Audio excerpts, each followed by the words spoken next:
Parménides entonces Platón tomó distancia con ese esquema mental dicotómico que había heredado de la filosofía de Parménides, de esa lógica rigurosa que divide absolutamente lo verdadero de lo falso, como las tablas de verdad de la lógica, ¿no?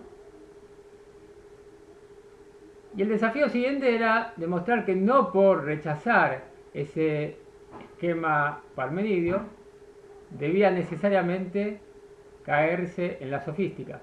Por lo tanto, el siguiente diálogo del que nos vamos a ocupar se llama El sofista y busca, casi como en los diálogos tempranos, la definición de algo, en este caso, del sofista, entender cuál es la esencia del sofista. Pero claro, la esencia del sofista estaba mal comprendida porque veníamos atrapados en ese esquema parmenidio, donde lo falso y lo verdadero estaban absolutamente separados, como el ser del no ser. Entonces, si decir falsedad, que es lo que supuestamente hace el sofista, implica decir lo que no es, y al no ser se lo concibe como algo completamente escindido del ser, entonces la falsedad no puede ser dicha, porque lo que no es en sentido absoluto no puede ser dicho, y por lo tanto no habría falsedad y por lo tanto no habría sofistas. Entonces la investigación va a reclamar una nueva metodología, un nuevo método.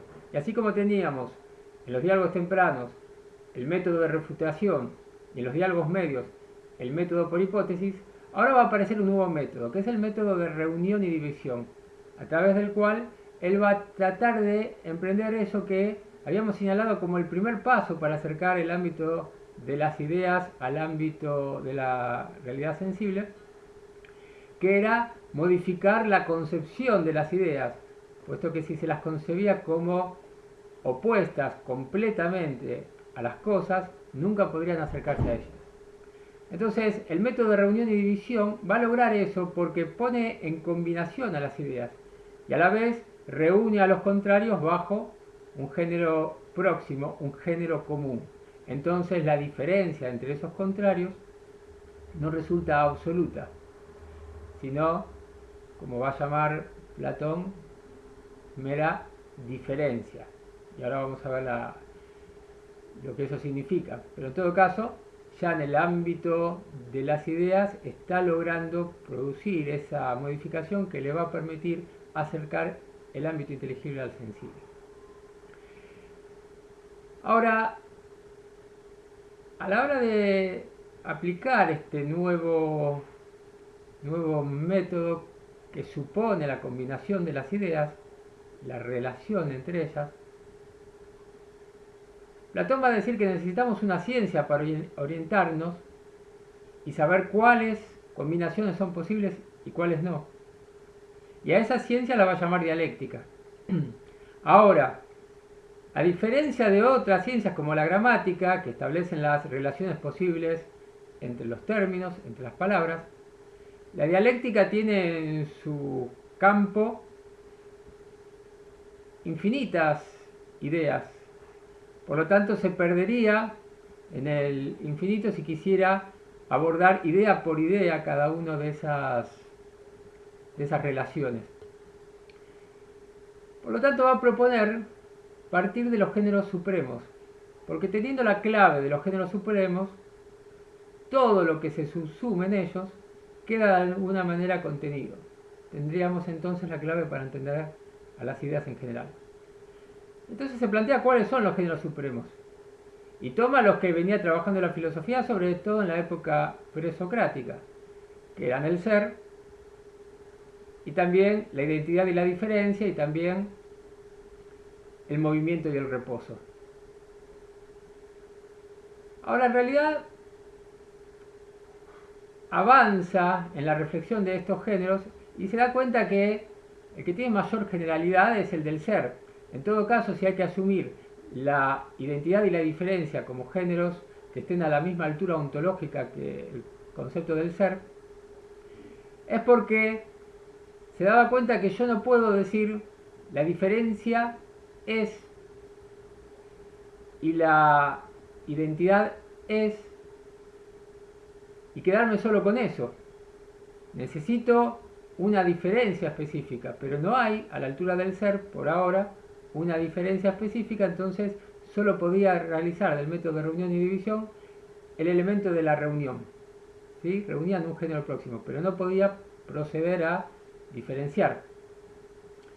Es como si dijéramos con respecto al ser humano que es simplemente un animal y ya no pudiera establecer ninguna diferencia específica, y entonces lo único que hice es confundirlo con el resto de los animales sin proceder a una caracterización plena.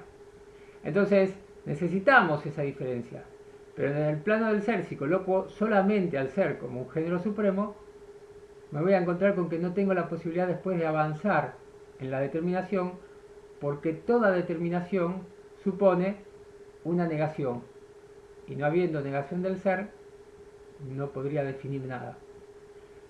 Entonces, lo que va a hacer Platón es proponer como otro género supremo la diferencia del ser, vale decir el no ser. Y una vez que tengo el ser y el no ser, ya puedo, ahora sí, sostener que la identidad es, sostener que la diferencia es, y que sin embargo ellas no son lo mismo, porque introduzco el no ser que sí está entre los géneros superiores a ellos. Entonces, en resumidas cuentas, los dos géneros supremos que propone Platón acá son el ser y el no ser. Pero el siguiente paso es mostrar que entre ellos no hay oposición, porque si no volveríamos a caer en el pensamiento parmenidio. Y acá es donde desarrolla lo que se conoce como la analítica del no ser, tratando de mostrar que si yo quisiera aprender el no ser en sentido absoluto, no podría pensar ni decir nada al respecto. Pero lo mismo ocurría, y esto es lo que viene a señalar, con el ser. Cuando quería pensarlo absolutamente separado del no ser, tampoco podía decir nada. Y esta era la tragedia del pensamiento parmenidio. Entonces, acá Platón se burla un poco de los esfuerzos que hace Parménides por tratar de definir al ser, pensado como absolutamente afirmativo. Si es absolutamente afirmativo, no puedo determinarlo de ninguna manera, porque toda determinación implica una negación. Y entonces intentaba recurrir a la metáfora Parménides, por ejemplo la de la esfera, pero una esfera ya está compuesta por partes y por lo tanto deja de ser lo uno que se trata de definir. Entonces, la conclusión es que ni el no ser ni el ser, pensados en sentido absoluto, pueden ser definidos. Quedan como conceptos vacíos. La única posibilidad de avanzar en el contenido de ambos conceptos es poniéndolos en relación entre ellos, relacionando el concepto del ser y el concepto del no ser. Y eso es lo que realiza entonces Platón en este nuevo estadio de su pensamiento, que son los diálogos tardíos. Ahora, lo interesante es ver cómo con este paso, que puede parecer sencillo pero que costó siglos, logra resolver los problemas que se le plantearon en la teoría de las ideas. Partamos del primero de los problemas que se abordaba acá, era el problema de definir al sofista. El sofista no podía ser definido porque decía falsedad, y la falsedad era concebida como lo opuesto a la verdad.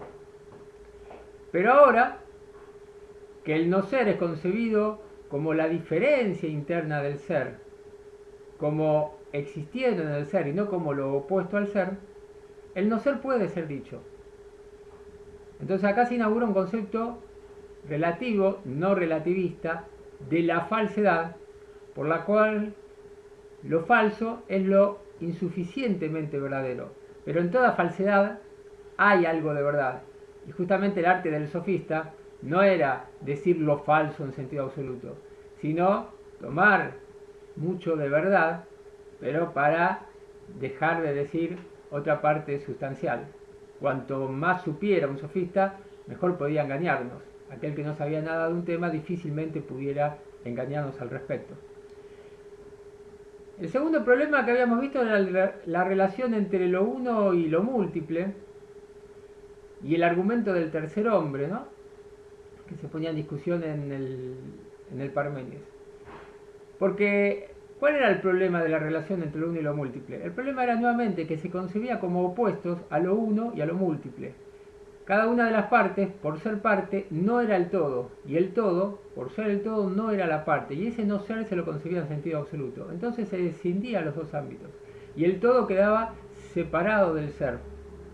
Esto es lo que Hegel va a llamar después la falsa infinitud. Una infinitud que es pensada separada de las partes, como la divinidad, que supuestamente contenía todas las perfecciones, era la totalidad y sin embargo se la concebía como separada de nosotros, que éramos simplemente fragmentos. Pero esos fragmentos quedábamos separados del absoluto, queriendo acercarnos a él y no pudiendo hacerlo nunca porque siempre nos quedaba más allá. Y en última instancia ese absoluto terminaba siendo un concepto vacío. Entonces la solución de esta separación entre el todo y las partes reside en darse cuenta que cada una de las partes es ya el todo, aunque no lo sea absolutamente. De igual manera el todo no existe separado de las partes, puesto que si no, no sería un verdadero infinito, sería algo limitado. Y al reconocer eso, entonces, ya no necesitamos postular una tercera entidad, como un tercer hombre, porque en última instancia, cada una de esas partes es ese todo y no requiere ser explicado por ninguna otra entidad más allá de ellos. El tercer problema que se soluciona es el de las cosas ridículas, que también se abordaba en el Parménides. Porque lo que se demuestra es que algo podía resultar ridículo no por lo que tenía de ser. En lo que tiene de ser, todas las entidades tienen igual dignidad. Lo que podía restarle en todo caso dignidad era lo que tuviera de no ser. Y solo en tanto que no son, podían algunas cosas resultar ridículas. Entonces, el problema de las cosas ridículas era que no se había admitido que en las ideas pudiera estar interviniendo el no ser. Pero el problema fundamental que se resuelve acá era el problema de la separación entre los dos ámbitos de la realidad, el ámbito inteligible y el ámbito sensible. Porque también eso era producto de haber separado, puesto como opuestos a los dos ámbitos. Acá es donde Platón va a introducir una suerte de primera gran historia de la filosofía, donde las distintas escuelas filosóficas son agrupadas en dos bandos, el del realismo y el del idealismo. Y entonces empieza una discusión con los dos bandos. Al realismo le hace reconocer, porque no tiene dificultad en reconocer, que el ser debe ser concebido como potencia. Acá está recuperando entonces toda la concepción del ser como dinamis, como potencialidad, como posibilidad de afectar y de ser afectado. El ser es potencia. Y los realistas reconocerían esto. El paso siguiente es hacerle reconocer a los idealistas que también las ideas son potencia y que en ese sentido son. Las ideas son potencia porque tienen la posibilidad de ser afectadas por el mundo y a su vez pueden afectar al mundo. De hecho, el simple hecho de ser conocidas ya sería el primer paso a partir del cual las ideas empiezan a ser transformadas y a sufrir modificaciones. Entonces, una vez que se reconoce que el ser es potencia, tenemos la posibilidad de solucionar la oposición entre las ideas y las cosas simplemente diciendo que tanto las ideas como las cosas son. En ese sentido pertenecen a un género que está por encima de ellas. y la diferencia, por lo tanto, que hay al interior de ese género, como de cualquier otro género, es diferencia y no oposición. Por lo tanto, no es una separación absoluta. En tal sentido, las ideas intervienen en el mundo y el mundo interviene en las ideas. Se logra superar la separación y ahí entonces está la clave de la dialéctica tardía.